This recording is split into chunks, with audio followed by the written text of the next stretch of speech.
The film opens on a squad of American Special Forces marching in formation. But out of nowhere, one of the soldiers turns his weapon on the commander and guns him down on the spot. That soldier is a man named Robin, and we soon find him among a group of high-level prisoners who have all been sentenced to permanent imprisonment. These are the most feared inmates around, and the moment they arrive, they're greeted by the head warden, a man named Warden Trump. He tells them they've been brought to this place because society simply has no more use for them, and it makes sense because two separate maximum security prisons had already given up trying to hold these men. Why? Because they'd managed to break out of both of them, and every one of those escapes had been planned and led by none other than Robin. As it turns out, Robin killed his own commander after being ordered to slaughter innocent civilians in Libya. Now he's forbidden from having contact with anyone at all. No visitors, no letters, no communication with the outside world whatsoever. The list of restrictions placed on him is so absurdly long that even the warden himself wonders out loud whether there's any rule left that could possibly suit a man like Robin. Later, inside his holding cell, Robin is welcomed by a cellmate who secretly sneaks him some leftover food. After spending a little time together, this prisoner suddenly brings up a place called Absalom. And strangely enough, the man becomes absolutely terrified the instant that name leaves his lips. But before Robin can dig any deeper into what it all means, the man simply vanishes, and by the next morning, he's nowhere to be found. The reason? He'd been caught smuggling that food, and his punishment was the shock room 10 times over. After the very first jolt is delivered, Robin is ordered to carry out the remaining 9. Instead, he drops the shock device entirely, and the warden flies into a rage. But in a stunning turn, within a matter of seconds, Robin flips the entire situation around and ends up pointing a weapon right back at them.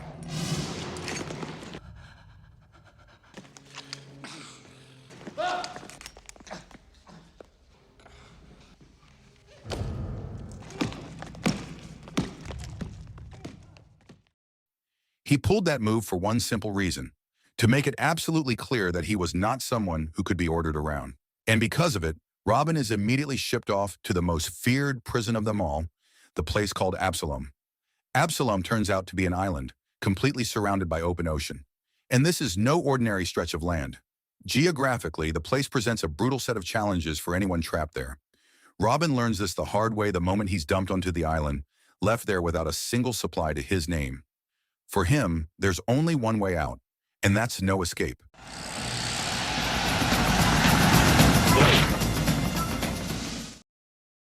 It's hard to even imagine. He's barely arrived before swarms of wild rats start crawling all over him, and off in the distance, he can already hear the voices of a group of people who seem to know exactly where he is. Sure enough, it quickly becomes clear that this island is already inhabited. Any thought of escape feels impossible because Robin is surrounded with no way out.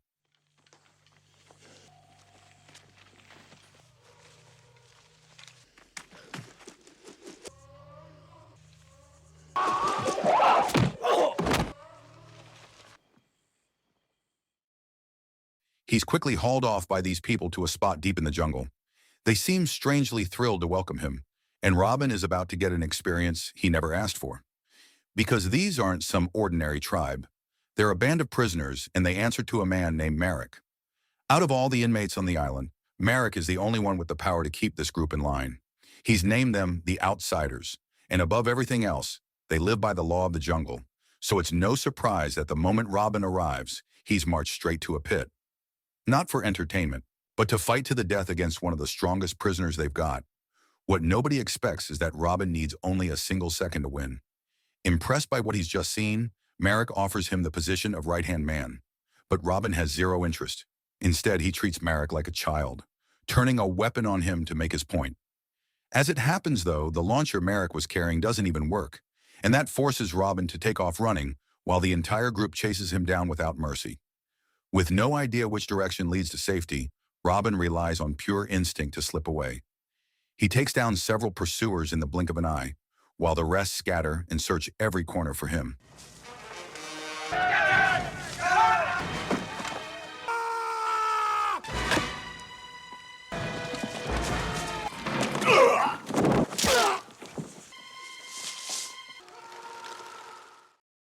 But right in the middle of his escape, Robin loses his footing and slips, leaving a deep gash torn across his leg.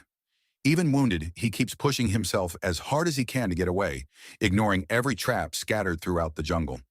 until eventually he runs out of room entirely and finds himself cornered at the edge of a cliff. Trapped like this with nowhere left to go, Robin is struck by a tranquilizer dart and tumbles straight down into a river below. Then, hours later, a different group of people begins to notice that he's there.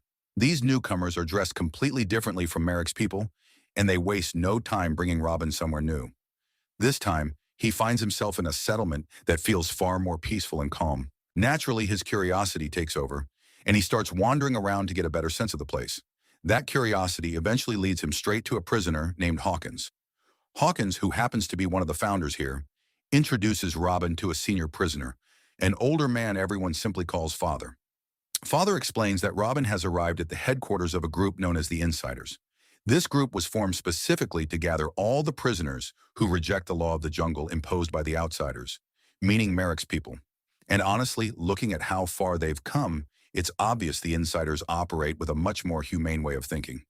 They even have a brilliant engineer among them, a man named Dysart.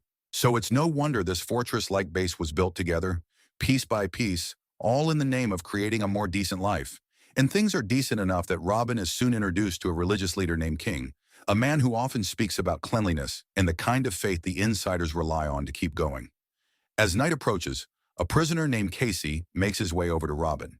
He admits how impressed he is because Robin has only just arrived, yet has already earned the title of the one and only prisoner to escape Merrick's group while still breathing. That same night, Robin slips out of his quarters after noticing one of the guards has dozed off. But his little plan is caught almost instantly by Hawkins, who runs a very tight ship when it comes to the rules. And once again, Robin pushes back, because being told what to do is the one thing he simply cannot stand. When morning comes, Casey approaches Robin yet again. It's then that Robin realizes the guard who fell asleep on duty is now facing punishment. Both Father and Hawkins believe that kind of carelessness puts every prisoner in the group at risk. As a result, that guard is sentenced to banishment from Insider territory for a mistake they consider absolutely unforgivable. Meanwhile, over with the Outsiders, things are falling apart as a food crisis takes hold. Some of them have started protesting against Merrick's leadership, a man who seems to care about nothing but holding on to power. And as time drags on, the prisoners in his group find it harder and harder to speak up for their own well-being. The contrast couldn't be sharper, because the kind of comfort and stability the Outsiders are missing is exactly what the Insiders enjoy in abundance. In fact, for the first time in decades, Dysart manages to put together a Christmas tree using whatever scraps he could find. The prisoners cheer together, celebrating the day with a genuine sense of joy shared among them all. But here's the thing. All this time, Marek and his forces had been quietly watching from a distance. Two of his prisoners creep up to one of the guard posts to hook a rope that connects to a tree. And in an instant, the entire Insider camp catches on to what's happening. Naturally, Robin isn't the type to sit still in a situation like this. Hawkins informs him that word of the attack had actually been passed along by a spy planted inside Merrick's group. And just like that, all-out war erupts between the Insiders and the Outsiders.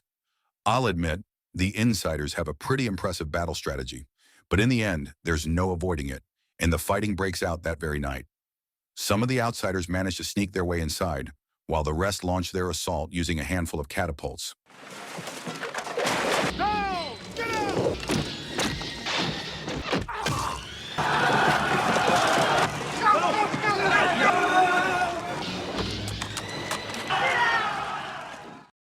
From the prison's main base, Warden Trump and his people pick up on a sudden spike in thermal heat coming from the area. On top of that, the fighting only grows more intense and more reckless by the second. It's obvious that Merrick's starving group is desperate to seize every last bit of the Insiders' supplies, while the Insiders are determined to defend everything they've worked so hard to build. Predictably, the clash turns into total chaos and leaves a heavy trail of casualties behind. At one point, Merrick and his assistant break through and reach Father. And here comes the shock. Merrick is actually Father's own son, and the two of them have been prisoners on the same island all along. But their clashing principles have driven Merrick to a single goal: to end his own father right then and there. Thankfully, Robin manages to slip in and stop it before it happens. In the end, Merrick is left unable to fight back and gets driven off by Robin all on his own.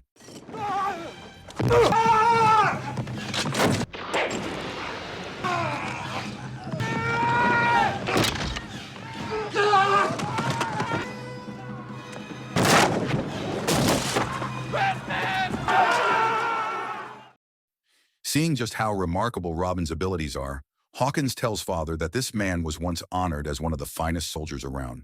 Not just any soldier either, because Robin had also been part of the elite Navy SEALs. Before the night is over, the prisoners who fell in battle are quickly dealt with. Their bodies are burned all at once in order to conserve land within the base. The sight of it hits Robin hard, leaving him deeply shaken, because he can't make peace with the idea of these people simply dying like this. When morning arrives, Robin wakes up to find a small boat being quietly sailed out. As it turns out, this launch had been planned all along by Dysart and his companions, all to test just how alert the guards really are, and the result speaks for itself. 2 helicopters show up almost immediately and waste no time destroying both the boat and its launch point. It's in this moment that Robin learns Dysart has been stuck on Absalom for 23 years. All of it traces back to the explosives he once built, a device that killed 50 people. Now, putting that same genius to use, Dysart is busy building a boat by restoring a V8 engine he stumbled upon 20 years earlier. He'd managed to find that engine because long ago this island actually housed the headquarters of the prison guards themselves. After everything, Robin makes up his mind to kill Marek once and for all, hoping it will finally put an end to the fighting. This time he prepares carefully for the journey, even as Casey keeps begging to come along. But because Robin genuinely cares about him, he orders the young man to head back to the base. Out on his own, Robin has to stay alive by leaning entirely on his instincts. And while all of this is happening, Marek has only sharpened his brutal law of the jungle, wiping out anyone who dares to stand against him. Then disaster strikes. Somehow, out of nowhere, Casey ends up following after Robin anyway. The young man walks straight into a trap set by the outsiders, and that very night, he becomes nothing more than a plaything for the prisoners to mock. What they don't realize is that Robin has already slipped in among the crowd without a sound. And it's remarkable because in just a few seconds, his stunning skill is on full display. One after another, prisoner after prisoner drops in the blink of an eye. Meanwhile, Casey is being held in a brutal position, his head surrounded by jagged shards of glass while he's forced to bear the crushing weight of a heavy beam. His legs are made to stay upright no matter what. From there, Robin tries to create a distraction using his Molotov, and for a moment, every prisoner's attention shifts toward it. But it all amounts to nothing, because Marek doesn't take the bait at all. And so, Robin and Casey are both thrown into that pit, the very same one Robin knows all too well. You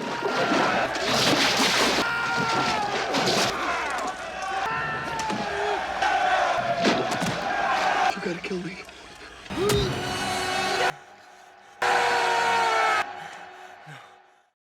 Right away, Robin is dragged off to the execution chamber by Marek, who orders his 2 assistants to carry out the killing that very night. But against all odds, Robin survives, because one of those assistants deliberately spares him. As it turns out, this man is Marek's right hand, and all this time he had secretly been working as a spy for the insiders. Once he's broken free, Robin makes his way back and rushes straight to Father. Sadly, Hawkins has diagnosed Father with a serious illness, and he has only about 2 months left to live, which means that, sooner or later, they're all going to have to make a difficult decision. Robin starts planning to leave the island for good, inviting anyone who's willing to come with him. But one of the people who refuses to go is Hawkins. He explains that he's comfortable here, and that he intends to keep building on everything he started from the very beginning. So with the 2 of them seeing things so differently, Robin has no choice but to press forward. And on top of that, Father deliberately hands over his role as leader to Robin. Meanwhile, the engine boat that Dysart had been building is finally up and running. This success only fires Robin up even more to carry out his final mission, which is to take down Marek before all this chaos spirals any further out of control. Then the very next morning, Robin spots a pole topped with a severed head planted right in front of their base camp. As it turns out, that grisly marker is Marek's way of declaring war. So Marek and his large group storm straight into insider territory. But strangely enough, they can't find a single soul. The entire camp sits empty, with nothing but the faint sounds of livestock breaking the silence. Until at last, a loud shout rings out from the tallest structure on the island. That voice calling out Marek's name belongs to Robin, and he wastes no time challenging every last one of them to come at him. And it's incredible because with that repaired launcher, he wipes out the bulk of the group in a single devastating blast. The explosion is so enormous that it gets picked up by the prison guards as well. It's at that exact moment that all the insiders come pouring out, driving back whatever forces Marek has left. But quietly, against all odds, Marek has managed to survive. He comes straight for Robin, and the 2 of them are pulled into a brutal one-on-one fight. At this point, Father throws himself into the line of danger, sacrificing his own life to save Robin. And in the end, everything Marek has done finally catches up with him, leaving him dead with a blade run clean through him.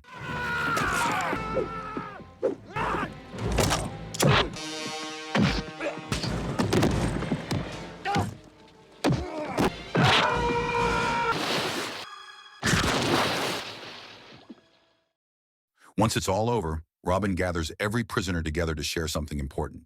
He tells them that Father left behind a final wish, that Hawkins be named the new leader of the group. The truth, though, is that no such message ever existed, and Robin himself was the one actually asked to carry the torch. But then, off in the distance, a sudden plume of smoke begins to rise. And tragically, somehow, Dysart is discovered dead right beside his boat, which has gone up in flames. Fortunately, Robin is sharp enough to realize there's an infiltrator hidden among them, and that person turns out to be King, the so-called religious leader. Incredibly, King had been a mole all along, regularly feeding the prison guards information about every plan the insiders made. And so, all of King's rot finally comes due right then and there. Warden Trump and his arriving guards are deliberately lured in by the very same traitor. At that precise moment, Robin and the others launch their attack and force their way into the helicopter. As for Warden Trump and King, the two of them are simply dumped in the middle of the jungle, with no concern at all for whatever happens to them next. And in this scene, we come to learn that most of the insiders have chosen to stay behind on the island, while Robin and a small handful of prisoners decide to leave for good. The film closes on a chilling image of Warden Trump and King, both of them screaming in pure terror, after the last of the remaining outsiders finally locks on to exactly where they are. So the moral of the story is, if you can win a death match in 1 second, jail is basically just a vacation with bad neighbors.